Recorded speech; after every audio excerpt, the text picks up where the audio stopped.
안녕하세요. 희원쌤입니다. 연자TV는 연애와 결혼 생활에 대한 고민을 풀어드리는 상담을 전문적으로 하고 있는 연애상담 R&D 브랜드 연애자격의 공식 유튜브입니다. 오늘은 재회 성공 못한 사람이 쓴 재회상담 후기에 대해서 얘기를 드릴게요.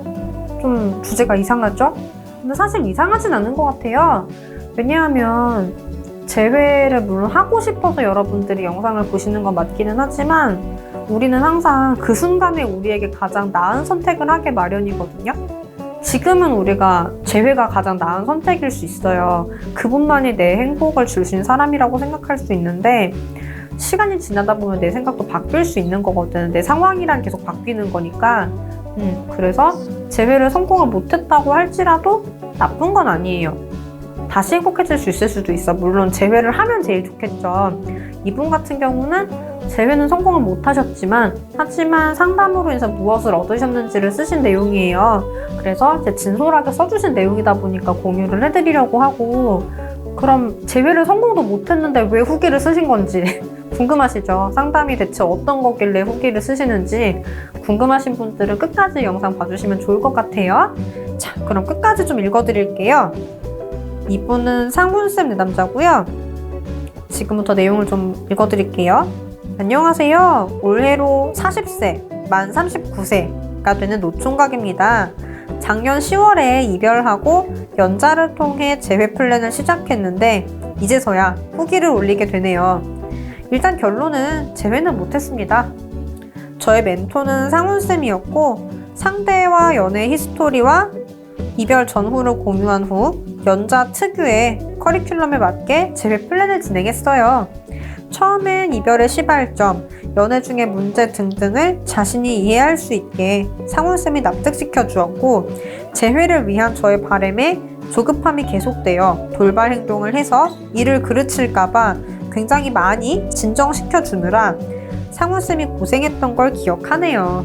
상훈쌤의 상담과 재회 방향에 맞게 참고 진행을 잘하니 헤어진 그녀와 어느 정도 대화할 수 있는 단계까지 발전이 되었고 플랜의 중후반쯤 와서 저의 돌발 행동으로 인해 재회가 조금 멀어진 걸 상훈쌤과 남자의 촉으로 느끼게 되었습니다.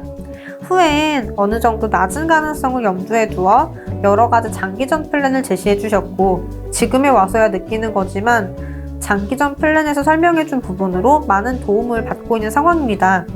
연자의 어떤 쌤이든 좋은 방향과 플랜을 제시해 주시겠지만 상훈쌤은 사람을 진정시켜주면서 독설을 하면서 정신이 번쩍 들게 해주는 그런 멘토인 것 같아요.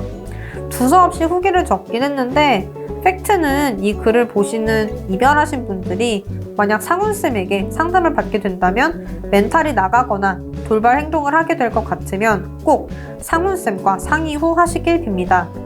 낮이고 밤이고 새벽이고 연락 닫습니다. 상훈쌤 죄송해요. PS. 저는 연자의 주경쌤, 상훈쌤 말고는 모릅니다. 주경쌤은 연자를 선택하게 만드신 분이고 상훈쌤은 플랜 비용이 아깝지 않고 후기까지 남길 정도로 연애 인생 선배 정도로 기억이 남네요. 소주 한잔 사주고 싶네요.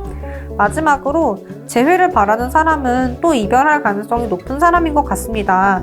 연자에서는 이별이 없는 연애와 헤어짐이 없는 재회를 만들어주는 곳 같아요. 덤으로 재회 실패에도 썸능력 좀 생깁니다. 그럼 이만 빠이빠이 라고 적어주셨어요. 사실은 좀 약간 그 내용이 쾌활하신 것 같아요. 그래서 어쨌든 재회를 못 하시긴 했지만 그래도 이렇게 쾌활하게 지낼 수 있으신 부분이 상담으로 인해서 좀 도움이 되신 부분이라고 하면 너무 다행인 것 같고요. 그리고 이제 지금 영상 보고 계신 분들 또 많이 힘든 상황이실 텐데 좀 쾌활하게 지내시면 좋겠어요. 이 부분에 있어서 좀 얘기를 드리고 싶은 게 뭐냐면 그 재회가 잘 안 되시는 이유들이 있어요. 그리고 그 이유들 중에서 좀 의외인 부분이 하나 있거든요. 뭐냐면 내가 여유롭지 않고 내가 웃음을 잃었기 때문에 재회가 안 되더라고요. 그래서 좀 여러분들이 지금 물론 힘드시겠지만 제가 늘 말씀드리듯이 재회 또한 유혹이잖아요. 유혹이라는 거는 슬픈 사람이 할 수 있는 게 아니에요. 마음이 힘든 사람이 할 수 있는 게 아니에요. 유혹은 일단 내가 먼저 즐겁고 내가 먼저 마음이 정말 깃털처럼 가뿐하고 내가 정말 행복하게 잘 지낼 수 있어야 그래야 너 하나쯤이야 이런 느낌으로 유혹이 되는 거란 말이에요. 그래서 내가 제발 너 아니면 안 돼 이런 마음으론 재회가 어려우신 게 사실이에요. 그래서 여러분들이 물론 그 사람 아니면 안 되겠지만 그리고 그래도 재회를 너무나 하고 싶으실 거기 때문에 하나 꼭 명심하셨으면 좋겠는 게 뭐냐면 웃으세요. 특히 연애를 그만두는 이유 중에 하나가 상대가 안 웃어서라는 이유가 있거든요. 정확히 그렇게 말을 하는 건 아닌데 이제 원인을 살펴보면 안 웃으셨더라고. 이렇게 내가 안 웃게 되면 상대 입장에서는 나랑 연애하는 게 싫은가 봐 라는 생각이 들면서 헤어지고 싶어질 수 있거든요. 그런데 심지어 이별을 했는데 그 순간에까지 여러분들이 안 웃고 있으면 어떤 느낌일까요? 연애는 행복할 것 같아야 시작이 돼요. 설렌다라는 감정은 행복할 것 같다는 기대감에서 시작이 되거든요. 그런데 애초에 나랑 연애를 시작을 해야 되는 사람이 불행해 보여. 그러면 그 사람한테 가고 싶을까? 여러분들이 생각해 보실 문제예요.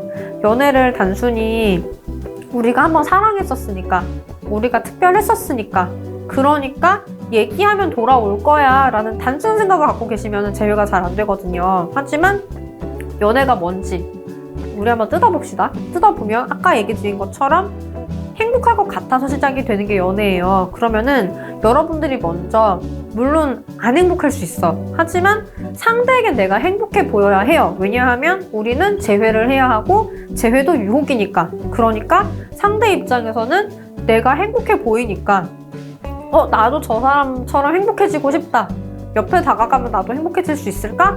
라는 감정이 들어야 옆에 있고 싶은 거란 말이죠. 그래서 제발 불행해 보이지 않으셨으면 좋겠어요. 불행해 보이지 말고 좀 더 여유와 배려심을 갖추실 수 있으시면 좋겠어요. 사실 이별을 하면서 많은 분들이 내가 다시 연애를 하고 싶다는 일종의 이기심이죠. 일종의 이기심을 상대에게 보여주면서 상대가 역시 얘는 자기 생각밖에 안 하는구나. 나는 괜히 이별을 하고 싶었던 게 아니었는데 얘는 내가 왜 이별을 하자고 하는지도 모르는구나. 눈치가 없구나. 라고 생각을 하게 돼요. 그러면은 그렇게 생각이 들게 되면 여러분들의 재회가 쉬워질까요? 더 어려워지겠죠? 그거보다는 이별을 하고 나서도 나를 이렇게 생각을 해주는 건 얘밖에 없구나 라는 생각이 들게 만드는 게 어떨까요? 그쵸?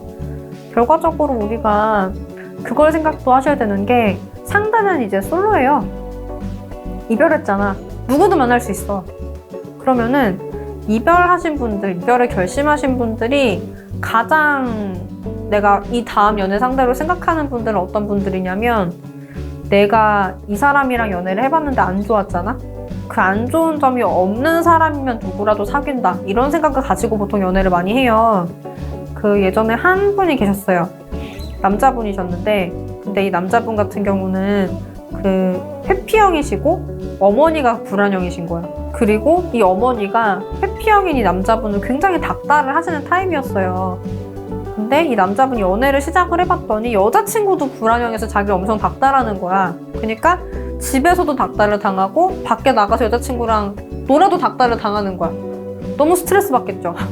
그러다 보니까 헤어졌어요. 이 남자분이 연애를 한동안 안 했어. 근데 이분한테 연애를 다시 한다면 누구랑 연애를 하고 싶냐라고 물어보니까 그냥 불안형이 아닌 사람이랑 연애를 하고 싶대요. 너무 닥달한다고. 엄마 같은 사람이랑 연애하고 싶지 않대.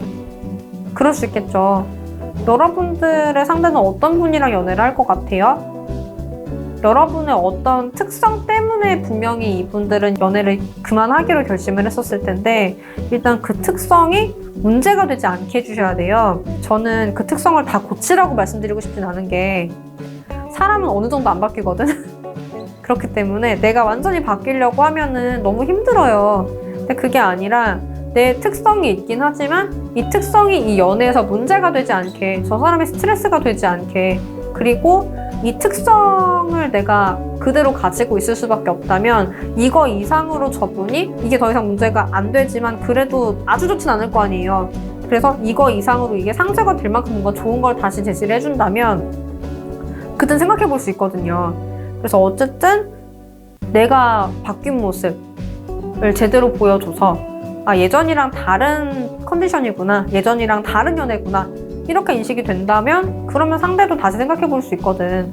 예를 들어서 그 여자분이 더 이상 닥달하지 않는 불안형이 됐어.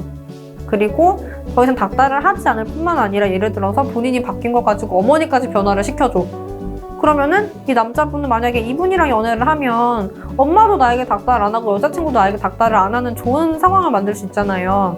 그러면 이 연애를 안 해야 될까? 한번 해볼만 하잖아요. 다시 해보고 싶을 수도 있잖아.